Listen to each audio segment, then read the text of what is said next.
Making it real, the crossfade. Making it real, the crossfade. Samir Malik. The time is 5:07.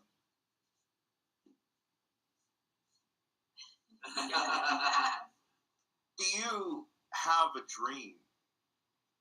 Do you have something you've been striving for ages, the longest time? Something that's perhaps collecting dust in a cupboard or a back room. On reflection, perhaps this dream comes to the fore and you realize its presence again. Mr. Toastmaster, fellow Toastmasters, and welcome guests. In 2011, I attended a workshop in which a key phrase was put out that just completely jarred me. It reframed everything that I was doing.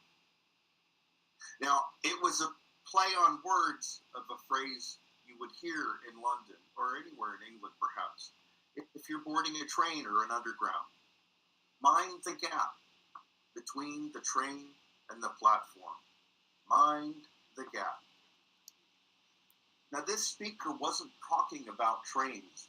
They were talking about how to achieve your dreams. They were talking about mind the gap between where you are and where you want to be. And this set me on fire. I had dreams rekindled. At the time, there was a lot of disruption going on in Egypt, which is the other part of my heritage. I had family there, and it was my dream to one day start a training center in Egypt and really transform the way people were living there.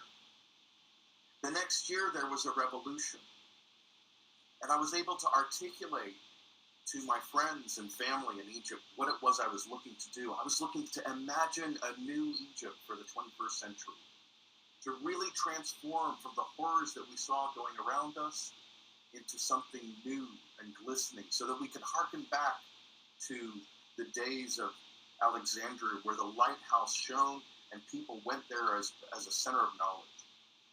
I had a dream that this could be reality. I sought from my friend who did this presentation to learn about coaching, and that led me to Toastmasters. And I joined that year Toastmasters. I began to practice what it would take for me to put that dream into place. Eventually, I did my CC10, Inspiring Your Audience, as Imagine a New Egypt, and I shared the vision with my club. I was even dumbfounded at a district table topics contest in which I was asked to talk about what commercial would you like to star in. It was flummoxed. But I talked about my vision for a new Egypt. Imagine anew. I made connections through that. I've got a mentor who helped me turn me on to a book by Simon Sinek, Start With Why. And I began to explore, what's my why? Why am I doing this? Why do I want to transform people's lives and the world, especially in Egypt? And I got busy in Toastmasters, taking on leadership roles, and I really couldn't focus on my business. But then in 2016, I got my DTM and I made a shift. I started focusing on how I could build up my coaching clientele, my website. In 2 months at the end of the summer, still nothing was happening.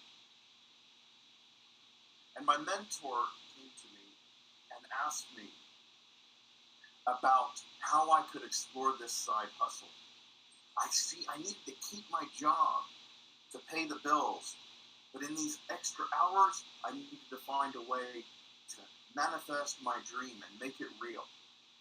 And he showed me that I needed to operate within those confines of the hours outside of work, the evenings and the weekends. I said, those are just the people I want to work with, the people who are looking to find their own side hustle and break out of the shell of the work that they're in that doesn't resonate with their heart and their passion.